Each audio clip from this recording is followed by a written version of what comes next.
The way to do this is to set this up as a proportion. Okay, so I'm going to start with this first. Okay, so I'm going to write 8 feet over question mark inches. So I have no idea yet what that could be. Okay, I have no idea. All right, and then on this side, I'm going to write the same thing. Okay, now this is really important. My labels have to match. So if I have feet up top here, over here I have to have feet. And if I have inches on bottom here, over here I have to have inches. Okay? And so I'm going to copy this over here. So I know that 1 foot is the same as 12 inches. Okay? And it's set up, so 8 feet is, I don't know how many inches yet. 1 foot is 12 inches, and my labels match. Inches on bottom, feet on top. Okay? So now, to figure out how many inches are in 8 feet, the next part is really easy. Okay? I don't know my number here, so I'm not going to touch this. But I have a number here, and I have a number here. So I'm going to cross multiply. Okay? So I'm going to multiply out 12 times 8. All right? And I'm going to do that up here. Okay, so I have 12, my bigger number. Okay, I have 8. And I'm going to multiply those. So I know I have to take this 8 in the ones place and multiply by everything at the top. So I'm going to start with 8 times 2 because you always start in the ones place. Okay, so 8 times 2 is 16. Drop my 6. Okay, and carry my 1. Now I'm going to multiply this by the other number at the top, which is 1. Okay, so 8 times 1 is 8. 8 plus 1 is 9. Okay, so there it is, 96. So in 8 feet, okay, there are 96 inches. All right, so 96 inches would be my answer. So this is real simple. All you have to do is cross multiply. Okay, it's that easy. All right, but you have to set it up as a proportion first with feet on top, inches on bottom. Okay, this label, this is missing a number, so we ignore it.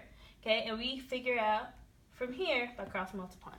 Okay, now you have another one on your page that's a little bit harder, the second one down, and they ask for feet and inches. They want you to convert. Okay, so this is so easy. It's basically the exact same. Okay, so I'm going to take a new problem. Okay, I'm going to take 6 feet, okay, 3 inches, and I want to know how many inches this is. Okay, okay, now it makes it a little bit harder because I have 3 things I'm looking at. Okay, but no matter what, I know I'm still working with feet and inches. So I go to my chart again, and I look for anything that talks about feet and inches. Okay, so if you look close, you can see the first one again. 1 foot is 12 inches. All right, so I'm going to go ahead and write that down. 1 foot is 12 inches. Okay, now the cool thing about this one is I'm trying to get everything to be inches. Well, if I look over here, this is already in inches. I don't have to worry about that yet. I can save that till the end. What I need to worry about is getting my feet to inches. Okay, so again, like the last time, we're going to set it up as a proportion.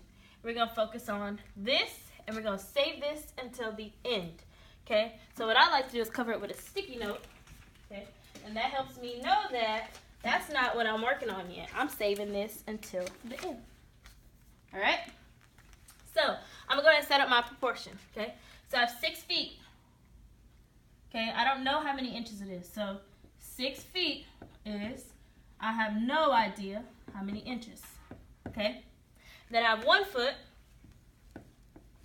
is 12 inches. I'm going to step back and check my work. I have inches on bottom, I have feet on top. I'm good to go. On to the next step. Okay, so I know my next step is to cross multiply.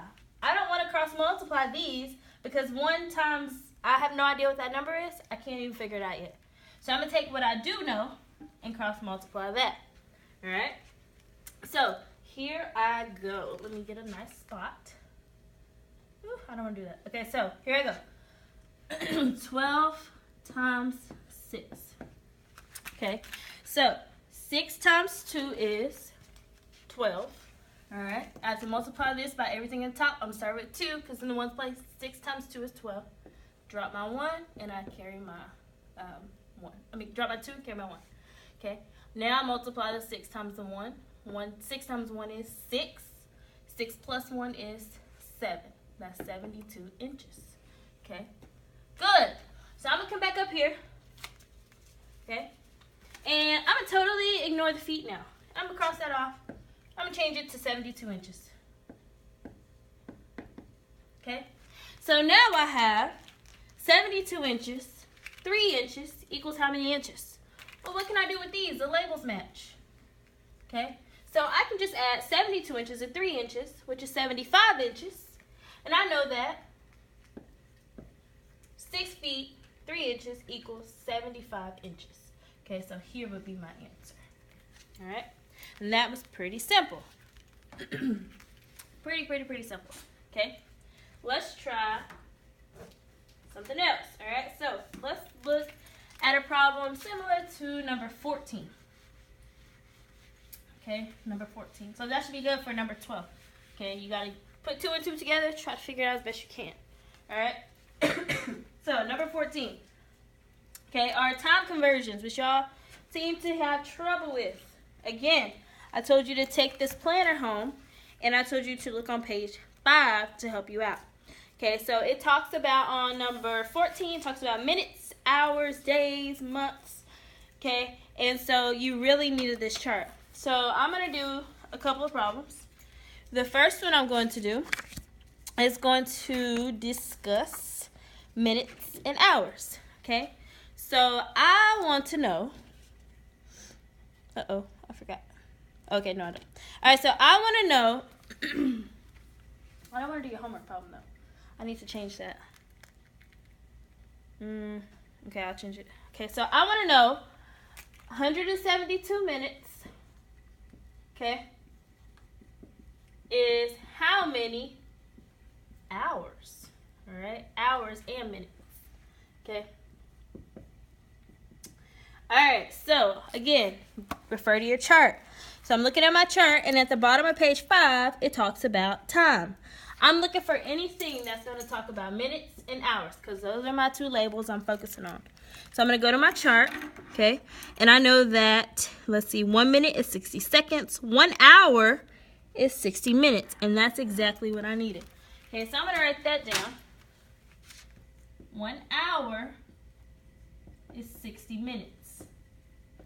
Ooh, that makes it pretty easy to figure out. Okay, so I'm starting with 172 minutes. The way I like to do it, this is one way you can do it. There are multiple ways you can do this, y'all. Okay, so I'm going to start like this. So I have 172 minutes. Let me move that over some. 172 minutes. Okay. All right, so this is how I'm going to do this.